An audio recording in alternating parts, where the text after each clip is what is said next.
Hello बच्चों, कैसे हैं आप सब। तो बच्चों हम लोग सेंटर ऑफ मास पढ़ रहे थे और पिछले 2 लेक्चर से हम लोग सेंटर ऑफ मास के बारे में डिस्कशन कर रहे हैं। आज उसी सेंटर ऑफ मास पे बेस्ड हम कुछ क्वेश्चंस करने जा रहे हैं, ठीक है।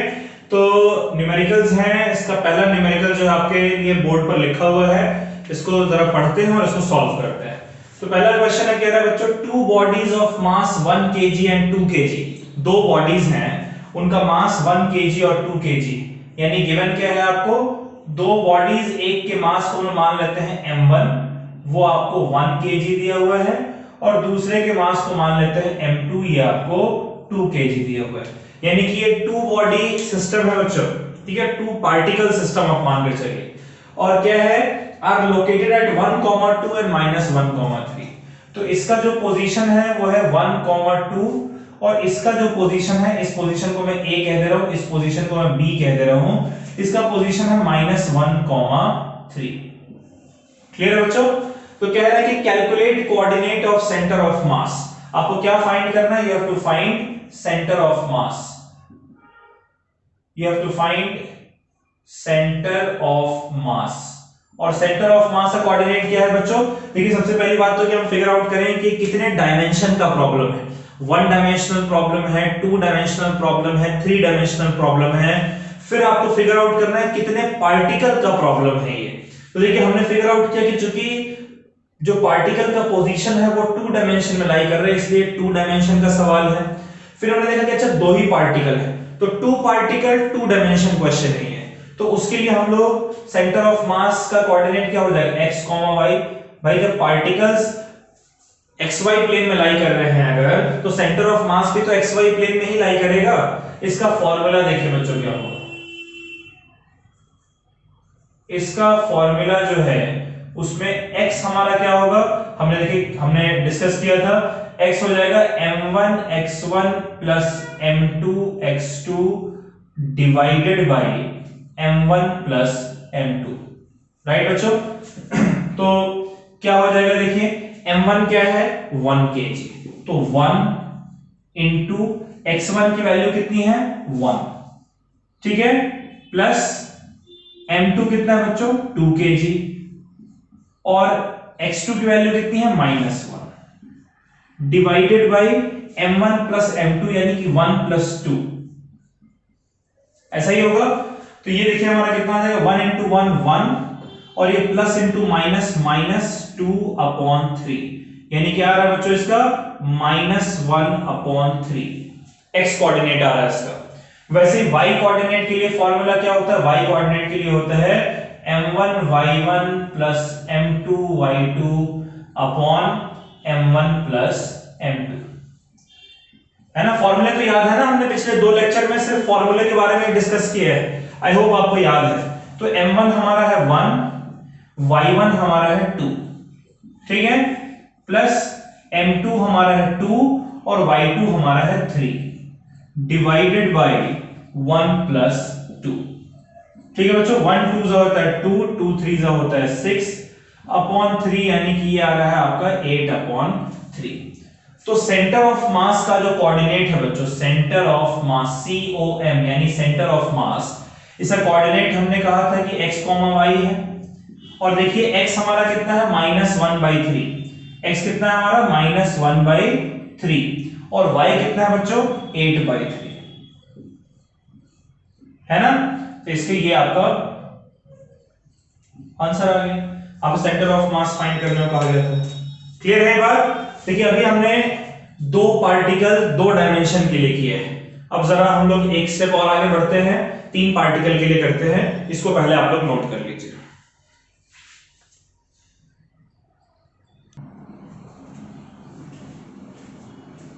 चलिए बच्चों, ये दूसरा सवाल है।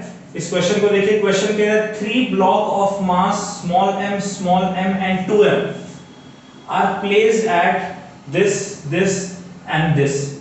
ठीक है। अच्छा देखिए, 3 पार्टिकल हैं, 3 अलग अलग पोजीशन पर हैं। क्या उन तीनों पार्टिकल के पोजीशन को ज्वाइन करेंगे तो एक ट्रायंगल बनेगा ना बच्चों। तो चलिए हम एक ट्रायंगल बना लेते हैं, एक रफ डायग्राम बना ले रहे हैं। एक ट्रायंगल हमारे पास है, ठीक है। इस पॉइंट के कोऑर्डिनेट को क्या कहते हैं? इस पॉइंट के कोऑर्डिनेट को कह देते हैं हम लोग ए,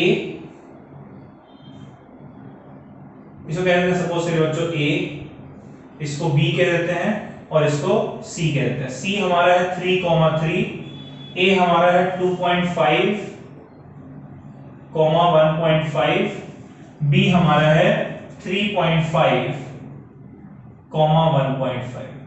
ठीक है, क्लियर है? अच्छा, यहां पर ए पर हमने रखा है स्मॉल एम मास के ऑब्जेक्ट को, बी पर भी स्मॉल एम मास के ऑब्जेक्ट को और सी पर हमने 2m मास के ऑब्जेक्ट को रखा है। ठीक है बच्चों, तो चलिए ये 2 डायमेंशन में 3 ऑब्जेक्ट प्रॉब्लम हो गया। आपको सेंटर ऑफ मास फाइंड करना है। क्या क्या गिवन है पहले ये नोट कर लेते हैं हम लोग गिवन है बच्चों, पहला मास m, दूसरा मास m और तीसरा मास 2m। राइट, ये तो क्लियर है आप लोगों को। फिर हम लोग देख लेते हैं x1 कितना गिवन है, x2 कितना गिवन है और x3 कितना गिवन है। तो देखिए x1 है 2.5, x2 3.5 और x3 3, तो 2.5, x2 3.5 और ये 3। ठीक है, फिर हम लोग देख लेते हैं y1, y2 और y3 हमें कितना गिवन है। तो y1 है 1.5, y2 भी 1.5 और y3 हमें 3 गिवन है। ठीक है बच्चों, क्लियर है? अब हमें सेंटर ऑफ मास फाइंड करना है। तो सेंटर ऑफ मास का क्या कोऑर्डिनेट हो जाएगा? चलिए मैं यहां लिख दे रहा हूं, सेंटर ऑफ मास का कोऑर्डिनेट हो जाएगा आपका x, y। x निकल गया, y निकल गया तो पुट कर दीजिए, कोऑर्डिनेट मिल जाएगा। तो भाई x हमारा कैसे निकलेगा? x के लिए फॉर्मूला है m1x1 प्लस m2x2। आप लोग साथ में बोलते रहे तो आप लोगों को याद हो जाएगा अच्छे से। m3x3 divided by m1 plus m2 plus m3। गलत तो नहीं बोल रहा मैं? ठीक है, अब देखिए जरा सॉल्व करते हैं। m1x1 कितना है भाई? m1 है m के बराबर, x1 है 2.5, तो ये हो गया आपका 2.5m प्लस m2x2। m2 है m के बराबर, x2 है 3.5, तो ये हो जाएगा 3.5m प्लस m3x3 2m और x3 है 3, यानी कि 2 into 3 6m divided by m1 plus m2 plus m3, यानी कि m plus m plus 2m यानी कि 4m। ये कितना हो जाएगा बच्चों? देखिएगा 2.5 और 3.5 होता है 6, 6 और 6 होता है 12, तो ये हो गया आपका 12m अपॉन 4m। तो यहां से x कोऑर्डिनेट क्या निकल कर आ रहा है? m से m तो कैंसिल हो जाएगा, 12 अपॉन 4 3। x कोऑर्डिनेट कितना आ गया हमारा? x कोऑर्डिनेट हमारा बच्चों 3 के बराबर आ गया। क्लियर है यहां तक? चलिए इसके बाद हमें y कोऑर्डिनेट फाइंड करना है। y कोऑर्डिनेट का फॉर्मूला क्या होता है? m1y1 plus m2y2 plus m3y3 divided by m1 plus m2 plus m3। ठीक है, कितना है m1? तो m है, y1 हमारा 1.5, यानी कि ये हो गया 1.5m, m2 m है, y2 1.5, ये भी हो गया 1.5m, और m3y3 m3 2m, y3 3, यानी कि 6m divided by total mass हमारा कितना है? 4m। राइट, ये आपका हो गया 1.5 1.5 3 और 6 9, तो 9m अपॉन 4m। ये लीजिए m से m कट गया, तो y कितना आ गया? 9 अपॉन 4 यानी कि 2.25। तो सेंटर ऑफ मास का कोऑर्डिनेट क्या आ जाएगा बच्चों? सेंटर ऑफ मास का कोऑर्डिनेट हमने माना है x, y। कितना हो जाएगा? ये x3 है और y हमारा 2.25। क्लियर है? ये आपका आंसर आ गया। चलिए इसको भी नोट कर लीजिए बच्चों, फिर अगला सवाल देखते हैं।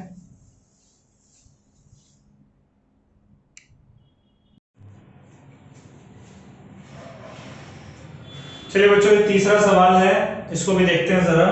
ये क्वेश्चन कह रहा है कि 3 masses 3 kg, 4 kg, 5 kg are located at corner of equilateral triangle of length 1 metre. देखिए एक इक्विलैटरल ट्रायंगल है, मैंने यहाँ पर इक्विलैटरल ट्रायंगल बना भी रखा है। कह रहा है इस इक्विलैटरल ट्रायंगल का जो लेंथ है वो 1 मीटर के बराबर है। ठीक है बच्चों, क्या है इक्विलैटरल ट्रायंगल का लेंथ 1 मीटर के बराबर है और इस इक्विलैटरल ट्रायंगल के कॉर्नर पे ये 3 मासेस प्रेजेंट है, 3 केजी, 4 केजी, 5 केजी। तो मैंने ऐसा दिखा रखा है m1 m2 m3। इसका मतलब आप कह सकते हैं कि हमें गिवन है कि जो m1 है वो 3 केजी है, जो m2 है वो 4 केजी है और जो m3 है वो 5 केजी है। ठीक है, क्लियर है। अच्छा, अब कह रहे हैं कि इक्विलैटरल ट्रायंगल का लेंथ 1 मीटर है, so you have to find the position of centre of mass. देखिए जो हमारा ये जो पोजीशन है बच्चों, ये तो ओरिजिन पर है, तो x1 हमारा हो जाएगा 0 और y1 भी हमारा हो जाएगा 0। ये तो बड़े आसानी से पता चल गया। अच्छा, इसका देखिए ये पॉइंट भी चूंकि x एक्सिस पे ही लाई कर रहा है तो इसका भी y कोऑर्डिनेट 0 होना चाहिए, तो y2 भी हमारा 0 होगा बच्चों। और इसका x कोऑर्डिनेट क्या होगा भाई, यहां से आप यहां आएंगे, 1 मीटर का लेंथ है ना, यानी कि अगर यहां पर x 0 है तो यहां पर x कितना हो जाएगा 1, तो यानी कि x2 की वैल्यू बच्चों है इक्वल्स टू 1। क्लियर है।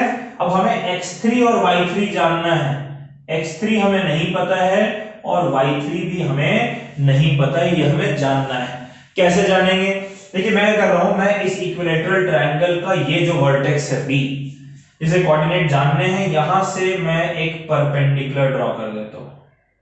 तो ये तो खैर हम लोग बचपन से पढ़ते आए हैं कि इक्विलैटरल ट्रायंगल या आइसोसेलेस ट्रायंगल जो दो साइड्स इक्वल हैं उसके वर्टेक्स से अगर हम परपेंडिकुलर ड्रॉ करते हैं तो ये एक मीडियन होता है, राइट। तो मीडियन भी है, ऑल्टीट्यूड भी है। तो इस पॉइंट को अगर मैं d कह दूं बच्चों, इसका कोऑर्डिनेट कितना हो जाएगा 0.5, 0।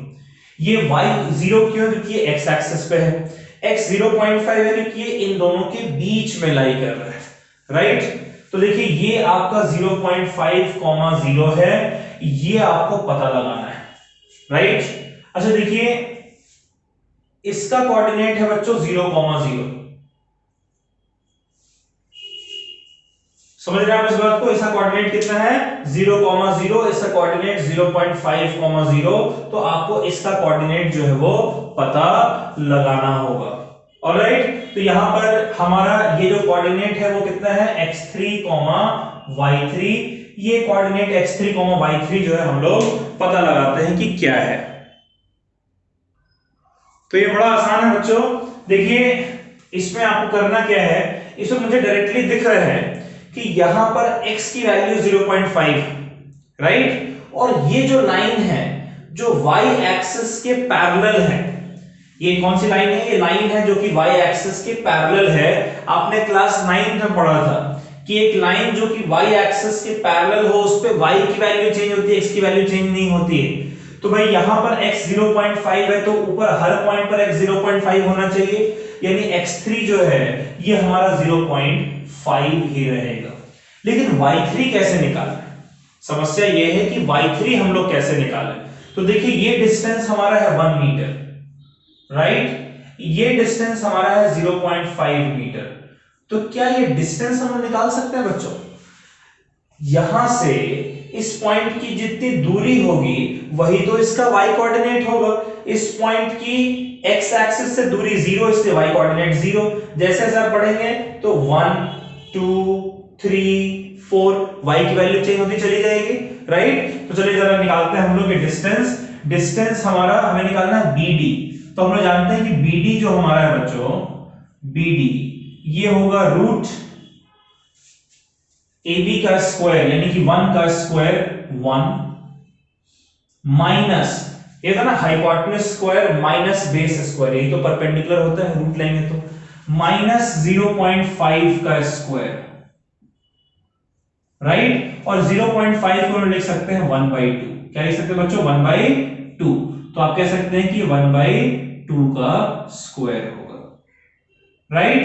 इसको देखिए जरा क्या है, ये हमारा हो जाएगा रूट 1 का स्क्वायर हो गया 1 और यह 1/2 का स्क्वायर कितना हो जाएगा 1/4, यानी कि ये कितना आ रहा है, अगर आप एलसीएम लेंगे तो नीचे रहेगा 4 ऊपर रहेगा 3 और ये रूट। क्या बच्चों ये 4 रूट के बाहर आएगा तो 2 बन जाएगा ना, तो ये आपका हो गया √3/2। यानी कि y कोऑर्डिनेट मिल गया इसका √3/2। ठीक है, ये जो कोऑर्डिनेट है ये आपको कितना मिल गया, √3/2। क्लियर है बच्चों? तीनों पॉइंट हमने फाइंड कर लिया। तो तीनों पॉइंट फाइंड कर लिए तो सेंटर ऑफ मास फाइंड करना कौन सी बड़ी बात है। तो सेंटर ऑफ मास का अगर पोजीशन सपोज करिए, सेंटर ऑफ मास का पोजीशन अगर हम कह रहे हैं x, y, तो x क्या हो जाएगा, x हो जाएगा m1x1 plus m2x2 plus m3x3 divided by m1 plus m2 plus m3, right. तो m1x1, देखिए x1 हमारा 0 है तो m1x1 0 हो जाएगा, तो 0। m2x2, m2x2 कितना हो जाएगा, m2 हमारा बच्चों 4 के बराबर, x2 है 1, तो 4 into 1 हो गया 4, प्लस m3x3, m3 है 5 और x3 है 0.5, ये हो जाएगा 2.5 के बराबर, divided by m1 plus m2 plus m3, 3 plus 4 7 plus 5 12, ये कितना हो गया बच्चों, 6.5/12। ठीक है, ये x कोऑर्डिनेट हो गया। उसी तरीके से आप y कोऑर्डिनेट फाइंड करिए, m1y1 plus m2y2 plus m3y3 divided by m1 plus m2 plus m3, यही होगा ना। तो m1 y1, देखिए y1 y2 0 है तो m1 y1 m1 m2 y2 दोनों ही 0 हो जाएंगे। m3 y3, m3 है 5 और y3 है √3/2, तो ये हो जाएगा 5√3/2 डिवाइडेड बाय टोटल मास है 12, यानी ये कितना हो गया बच्चों, 5√3/24। तो सेंटर ऑफ मास जो है इसका कोऑर्डिनेट है x, y, और ये क्या होगा, x हमारा कितना है 6.5/12, 5√3/24, ये आंसर निकल कर आ गया। ठीक है बच्चों, इसमें हमने क्या करना था, ये तीनों कोऑर्डिनेट आपको फाइंड, ये दो कोऑर्डिनेट तो बड़ा आसान था, 0,0 और 1,0। इसका कोऑर्डिनेट हमें नहीं पता था, इसलिए हमने परपेंडिकुलर ड्रॉ किया। ये x एक्सिस पे 0.5 है, तो जाहिर सी बात है y एक्सिस के पैरेलल लाइन है, इसलिए इस लाइन पर कि हर पॉइंट पर x की वैल्यू 0.5 होगी। तो x3 निकल कर आ गया। y3 निकालना है, क्या तरीका था, हमने डिस्टेंस निकाल लिया पाइथागोरस थ्योरम से। तो भाई इस पॉइंट से इस पॉइंट की दूरी कितनी होगी, देखिए यहां पर y की वैल्यू 0, यहां पर y की जितनी वैल्यू होगी डिफरेंस उतना ही होगा, तो जो हमारा निकल कर आया वो y कोऑर्डिनेट आ गया। उसके बाद तो फिर आप लोगों को आता ही है कैसे करना है, ठीक है, फॉर्मूला पुट करना है। चलिए बच्चों इसको नोट कर लीजिए।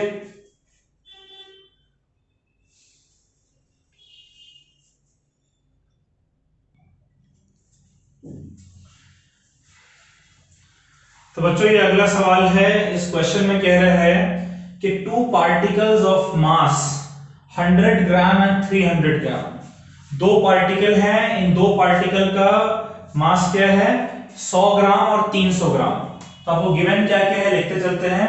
आपको गिवन है पहला पार्टिकल, इसके मास को हम मान लेते हैं m1, कितना है 100 ग्राम, कितना बच्चों 100 ग्राम।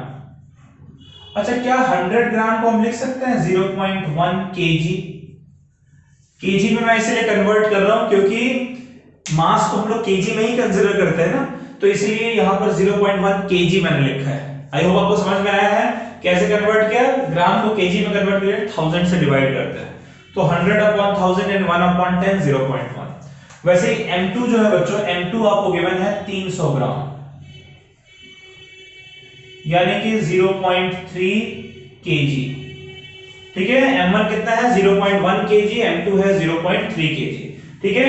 क्वेश्चन कह रहा है two particle of mass 100 gram and 300 gram, एक मास 100 ग्राम का है यानी 0.1 kg और एक 0.3 kg, are located at position 2i cap plus 5j cap plus 13k cap and -6i cap plus 4j cap minus 2k cap।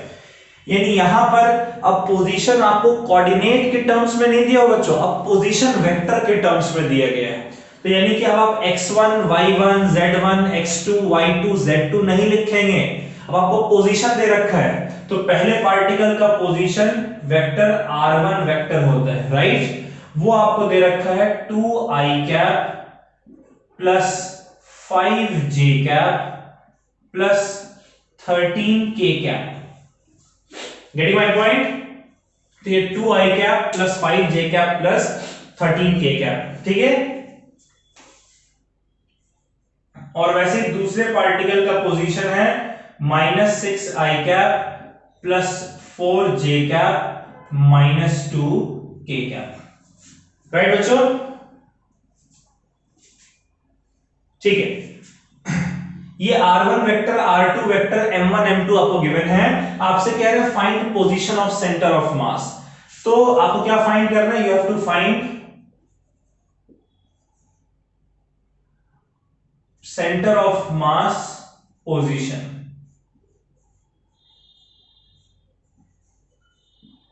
देखिए जब vector के terms में होता है, हमने सेंटर ऑफ मास को वेक्टर के टर्म में भी स्टडी किया है, तो वेक्टर के टर्म्स में जब ये होता है तब इसका फॉर्मूला हम यूज करते हैं बच्चों, centre of mass r vector is equals to, अगर आपको याद हो तो m1 r1 plus m2 r2 plus m3 r3 ऐसे करते करते हमने किया था, राइट? तो यहां पर चूंकि दो ही पार्टिकल है, इसीलिए ये हो जाएगा m1 r1 vector plus m2 r2 vector divided by m1 plus m2। बात समझ आ रही है? यही हमारा था फॉर्मूला। अब इस फॉर्मूले में पुट करके हमें सेंटर ऑफ मास का पोजीशन फाइंड करना है। तो क्या मिलेगा बच्चों हमें? देखिए r vector is equals to m1 की जगह लिखेंगे 0.1 मल्टीप्लाइड बाय r1 वेक्टर की जगह 2i cap plus 5j cap plus 13k cap, ठीक है। और उसके बाद फिर प्लस m2 r2, m2 की जगह लिखेंगे 0.3 और r2 की जगह लिखेंगे -6i cap plus 4j cap minus 2k cap, right? Divided by m1 plus m2 यानी कि 0.1 प्लस 0.3 विच इज 0.4, ठीक है। अब देखिए बच्चों ये कितना हो जाएगा आपका? 0.1 इंटू 2 हो गया 0.2i cap plus 0.5j cap, या फिर आप इसको छोड़ दीजिए, ऐसा ना करके हम लोग और इसको सिंप्लीफाई कर सकते हैं। ये 0.1 0.3, ठीक है। इसमें से हम क्या कर रहे हैं? 0.1 कॉमन ले सकते हैं बच्चों। तो अगर मैं 0.1 कॉमन ले लूं तो क्या बचेगा? 0.1 निकल गया यानी सिर्फ 1 बचा, राइट? तो ये हो गया आपका 2i cap plus 5j cap plus 13k cap आएगा बच्चों। और 0.3 में 0.1 निकल गया तो बचा 3, राइट? 0.1 इंटू 3 0.3 होता है, into -6i cap plus 4j cap minus 2k cap divided by 0.4। ये डेसिमल और ये डेसिमल दोनों हट जाएंगे बच्चों, कैंसिल आउट हो जाएंगे, नीचे सिर्फ 4 बचा है। अब देखिए क्या है? 1 into 2 2i cap, 1 into 5 5j cap plus 1 into 13 13k cap, 3 into -6 हो गया -18i कैप, 3 इंटू 4 हो गया 12j कैप और 3 इंटू -2 हो गया -6k कैप डिवाइडेड बाय 4। ये आएगा तो कितना हो गया? ये 2i कैप -18j कैप यानी कि -16i कैप, 5 और 12 हो गया 17j कैप और 13 -6 हो गया 7k कैप अपॉन 4। तो आप इसको लिखना चाहें तो आप ऐसे लिख सकते हैं कि सेंटर ऑफ मास का पोजीशन है -16 अपॉन 4 हो जाएगा -4i कैप, 17 अपॉन 4 हो जाएगा 17 अपॉन 4j कैप और 7 अपॉन 4 हो जाएगा प्लस 7 अपॉन 4k कैप।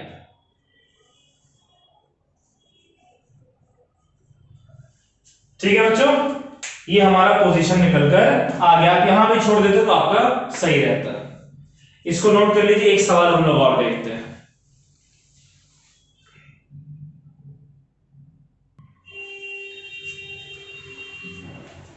जो थोड़ा सा हटके सवाल है जो अभी तक हमने किया था। तो इसमें कह रहा है कि find centre of mass of uniform L shaped lamina of mass 3 kg। यानी ये आपको एक लैमिना दिया हुआ है, ये A B C D E F और फिर ए, ये पूरा जो एल शेप आपको दिख रहा है ये लैमिना है, ठीक है। इसका आपको सेंटर ऑफ मास फाइंड करना है। टोटल मास इसका 3 kg दे रखा है, ऑलराइट। देखिए इसको करने का एक तरीका है, उस तरीके को आप समझ लीजिए। ये चूंकि यूनिफॉर्म है, चूंकि ये यूनिफॉर्म है, इसलिए हमने इस एल शेप लैमिना को 3 हिस्सों में बांट रखा है। ये पूरा यूनिफॉर्म होगा, ये भी पूरा यूनिफॉर्म होगा, ये भी पूरा यूनिफॉर्म होगा, ठीक है। ये थ्रू आउट ये सॉलिड है, अंदर से हॉलो नहीं है, ये थ्रू आउट सॉलिड है, पूरा अंदर से ये सॉलिड है, ठीक है। तो भाई इस हिस्से का जो सेंटर ऑफ मास है इसका बिल्कुल सेंटर पे लाई करना चाहिए, ठीक है। इसे मैं C1 कह रहा हूं, क्यों? क्योंकि ये यूनिफॉर्म है। इस हिस्से का सेंटर ऑफ मास भी इसके सेंटर पे लाई करना चाहिए क्योंकि ये यूनिफॉर्म है, और इस हिस्से का भी सेंटर ऑफ मास बिल्कुल सेंटर पे इसके लाई करना चाहिए क्योंकि ये भी यूनिफॉर्म है। तो जरा देखिए C1 के लिए C1 सेंटर ऑफ मास का जो कोऑर्डिनेट है वो क्या होना चाहिए, आप देखिए ये 0,1 है, ये 1,1, राइट। ये कितना हो जाएगा आपका, अगर दिमाग लगाया जाए तो ये हो जाएगा 1,0, ठीक है। ये कितना हो जाएगा, ये हो जाएगा 0,1। बच्चों ये क्या हमें स्क्वायर नहीं नजर आ रहा है, ये एक स्क्वायर, 0 से 1 एक यूनिट का, फिर 1 से देखिए यहां y 0 है, यहां y 1 है तो 1, यहां y 1 है, यहां सॉरी x 1 है, यहां x 0 है तो 1, और फिर ये 1, ये पूरा स्क्वायर बन रहा है। तो यानी कि सेंटर ऑफ मास इसका बिल्कुल सेंटर पे लाई करना चाहिए। इसके लिए जो x1 हमारा है वो हो जाएगा इक्वल्स टू 1/2, और y1 जो हमारा है वो भी हो जाएगा 1/2, है ना। बिल्कुल इसके ये डायगोनल देखिए, अगर ये डायगोनल आप देखें, ये यहां पे कहीं हो, अगर इसका डायगोनल आप देखें बच्चों तो सेंटर का स्क्वायर के डायगोनल पे ही लाई करता है। अच्छा ये 0,0 है, ये 1,1 है, यानी यहां से 0 से 1 जा रहा है तो बीच मिड पॉइंट क्या हो जाएगा, हाफ। यहां भी x y भी 0 से 1 जा रहा है तो हाफ, यानी कि 1/2, 1/2, ठीक है। अच्छा वैसे C2 जो है उसका हम लोग फाइंड कर लेते हैं, सेंटर ऑफ मास x2 और y2 कितना होगा इसको जरा समझते हैं, ठीक है। इसको भी हम लोग ऐसे ज्वाइन कर लेते हैं, यहां पे इसका सेंटर ऑफ मास है, ठीक है। यहां हम 1 से जा रहे हैं 2, तो इसका मिड पॉइंट कितना हो जाएगा 1.5, यानी कि 3/2, और 0 से जा रहे हैं 1 तो इसका हो जाएगा 1/2, क्लियर है। अच्छा वैसे ही C3 हम लोग फाइंड कर लेते हैं, C3 कितना होगा x3, और ये हो जाएगा हमारा y3। कैसे निकलेगा, देखिए यहां हम 0 से 1 जा रहे हैं इसलिए इसका x हो जाएगा 1/2, और यहां हम 1 से 2 जा रहे हैं इसलिए इसका y हो जाएगा 3/2। तो कोऑर्डिनेट्स निकल कर आ गए, ये आपका आ गया 1/2, 1/2, ये आ गया 3/2, 1/2, और ये आपका आ गया 1/2, 3/2। बात समझ आ रही है बच्चों। अब देखिए C1, C2, C3 तीनों पता चल गया हमें, तो अब हमें क्या x कोऑर्डिनेट और y कोऑर्डिनेट सेंटर ऑफ मास का नहीं पता चल जाएगा, ठीक है। तीन हिस्से का सेंटर ऑफ मास निकल कर आ गया, उसे कोऑर्डिनेट्स पता है, तीनों सेंटर ऑफ मास का जो सेंटर ऑफ मास हो वो पूरे एल शेप लैमिना का सेंटर ऑफ मास होना चाहिए। इस हिस्से का सेंटर ऑफ मास निकाल लिया, इस हिस्से का सेंटर ऑफ मास निकाल लिया, इस हिस्से का सेंटर ऑफ मास निकाल लिया। अब इन तीनों सेंटर ऑफ मास का जो पोजीशन आया है वहां से हम लोग ओरिजिनल सेंटर ऑफ मास इसका निकालते हैं। तो ओरिजिनल सेंटर ऑफ मास का पोजीशन मान लेते हैं कि x, y। क्या बच्चों, ओरिजिनल सेंटर ऑफ मास का पोजीशन मान लेते हैं x, y। तो क्या हो जाएगा, x कितना हो जाएगा, x हो जाएगा अब चूंकि यूनिफॉर्म है, ठीक है, राइट। ये जो पूरा एल शेप लैमिना हमारा है ये कैसा है बच्चों, ये हमारा यूनिफॉर्म है। कैसा है, यूनिफॉर्म। अगर ये यूनिफॉर्म है तो इसका मतलब कि ये और ये तीनों 1-1 kg होंगे, ये 1 kg, ये 1 kg और ये 1 kg। बात समझ आ रही है आपको।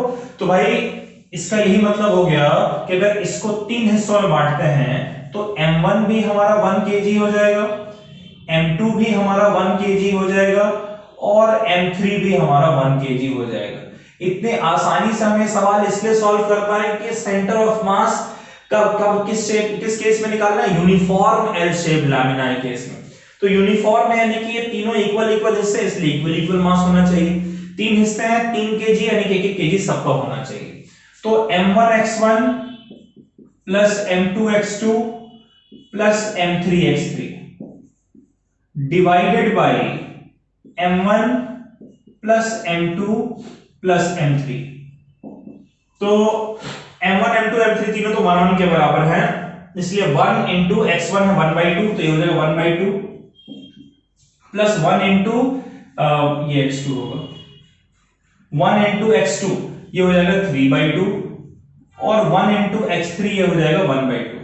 और इसको किससे डिवाइड करेंगे 1 + 1 + 1 यानी कि 3/2 से। ठीक है बच्चों, तो देखिए इसका एलसीएम तो 2 आ रहा है, ऊपर आ जाएगा 1 + 3 + 1 और नीचे है आपका 3, तो यहां से x कोऑर्डिनेट कितना आ गया 5/6। ठीक है 5/6, नीचे देखिए ऊपर देखिए 5 और 2 3 = 6। वैसे y कोऑर्डिनेट की अगर हम बात करें बच्चों m1y1 plus m2y2 plus m3y3 divided by m1 plus m2 plus m3 कितना हो जाएगा ये हो जाएगा m1 m2 m3 तो 1 है, तो y1 हो गया 1/2, तो 1 into 1/2 1/2, m1 1 into y2 1/2 यानी 1/2 और 1 into y3 यानी कि 3/2, तो 3/2 डिवाइडेड बाय 3। फिर से देखिए नीचे 3 है, इनका एलसीएम ले लीजिए 2, ये हो जाएगा 1 + 1 + 3 यानी y भी इसका आ रहा है 5/6, ऊपर 5 नीचे 2 3 = 6।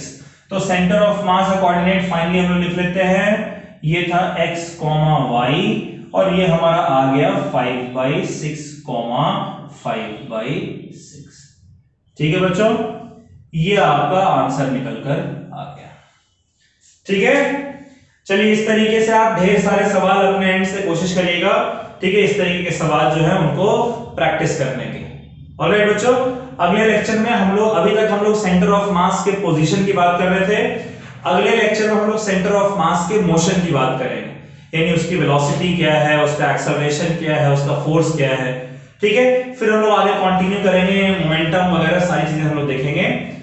यहां तक का जो टॉपिक है वो आप अच्छे से कवर कर लीजिए अगले लेक्चर के पहले। ठीक है, चलिए बच्चों bye bye, take care, stay safe और इसको नोट कर लीजिए, पढ़ाई जरूर करिएगा, याद से करिएगा, ज्यादा सवाल करिएगा।